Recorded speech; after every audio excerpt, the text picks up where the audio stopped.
the uncomfortable truth about why you are not improving.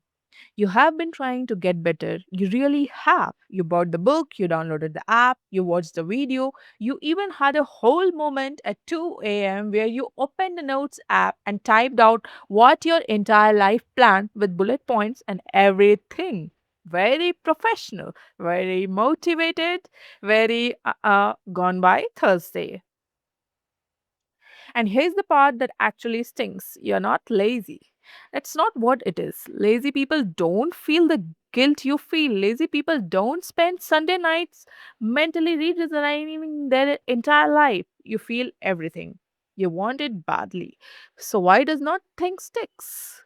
That's what this video is about. Not another system, not another habit tracker, not actually reason. The one nobody says out loud because it's little uncomfortable and honestly kind of funny once you say it.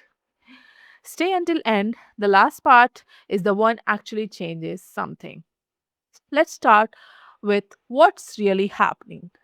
Most people think self improvement is a knowledge problem. They think if they just consume the right content, read the right book, find the right framework, something will finally click and they will transform overnight into version of themselves they keep imagining. So they consume constantly podcasts on commute, YouTube videos before bed, newsletter at breakfast, highlight reels of other people discipline delivered directly to your eyeballs every single morning before you have even brushed your teeth. And none of it moves the needle. Not really. Here's why. There's a concept in psychology called the intention action gap. It sounds academic, it isn't. It's just a scientific name for that thing you already know about yourself. The gap between who you plan to be on Sunday night and who you actually are on Monday morning.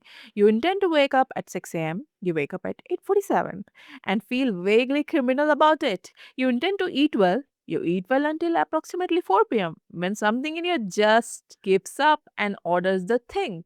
You intend to work on the goal, you open the laptop, check three things that have nothing to do with goal, and somehow it's an hour later. The gap isn't character flaw, it's a design flaw, and here's the uncomfortable part. Most self-improvement content makes you worse. Here's a scenario that's going to sound familiar.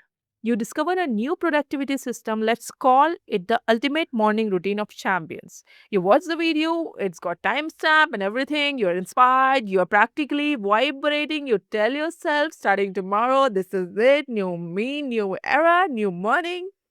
Tomorrow comes, you do the routine, nail it. Day two, pretty good. Day three, you sleep through the alarm, but you do half of it. Day four, you're tired and you tell yourself you will double up tomorrow. Day five, the routine no longer exists. You have moved on to a different video about intermittent fasting. This is what research call the fresh start effect on a loop. You're not building anything, you're just perpetually relaunching. You have started over so many times, you have gotten really, really good at starting, just not at continuing. And here's the funny part: the more content you consume about self improvement, the more starting over ceremonies you have. Every new video is a new Monday, a new chance to relaunch the person you were definitely going to be last time. You're not improving, you're rehearsing, improving. There's a difference. So, what's actually going wrong? Step one: understanding the brain is actually doing here. Your brain is not broken, it's just aggressively efficient. It is built to preserve our energy, avoid discomfort, and repeat whatever kept you alive yesterday. It is very good at its job. The problem is its job description hasn't updated since you were trying not to get eaten by things.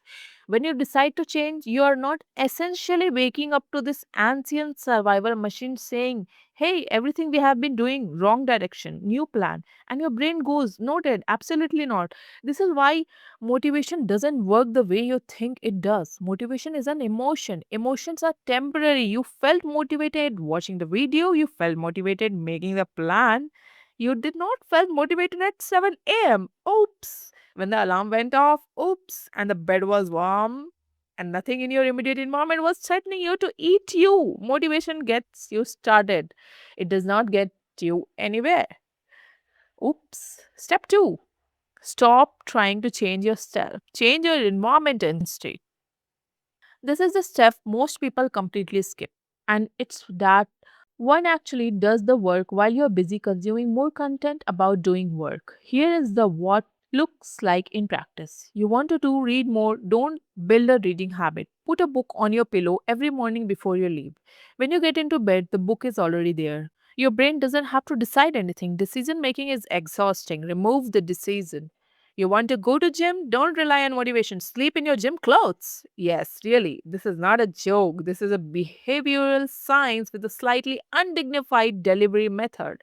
You want to eat better? Don't white knuckle it. Don't keep any other stuff in your house. Your future self at 11 a.m. has terrible judgment and should not be trusted. Your present self is the one who goes to the grocery store. Make the decision then, not later. The person who succeeds isn't the one with more willpower, it's the one who needed less of it because they set things up so right choice was also the easy choice. Step 3, make it embarrassingly small. This is where pride destroys people. You decide to get fit. You don't think, I will do one push up a day. That sounds ridiculous. You're not quitter.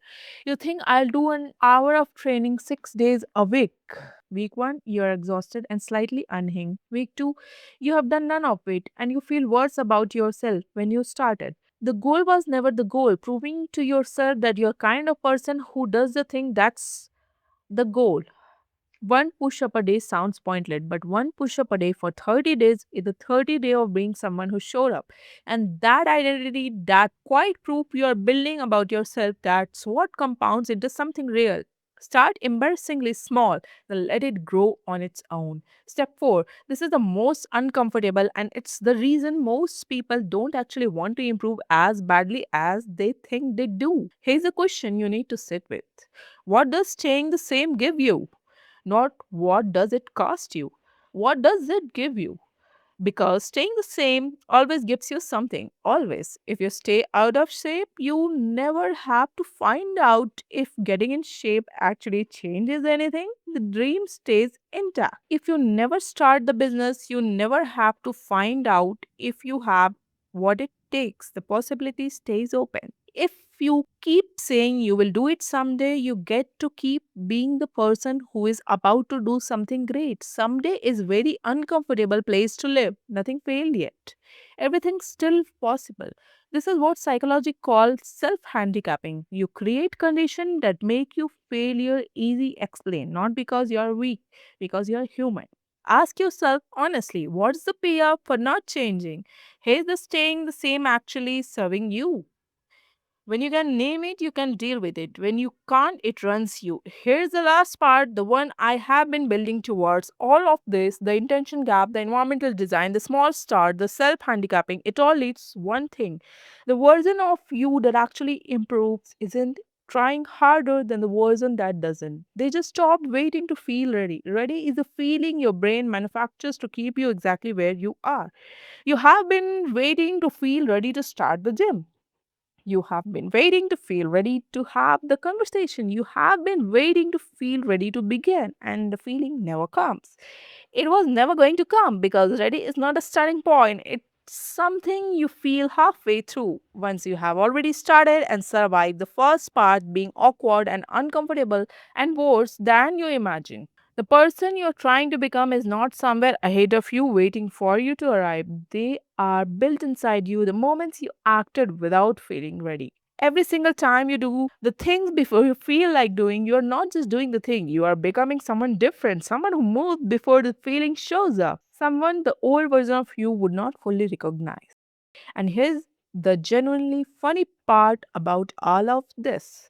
You already know everything just I said. Some part of you knew it before you clicked on this video. The information was never the problem. The only thing that was ever missing was the decision to stop rehearsing. So make it not Sunday, not things when they calm down, not when the time is better now. Thanks for watching. Until next time.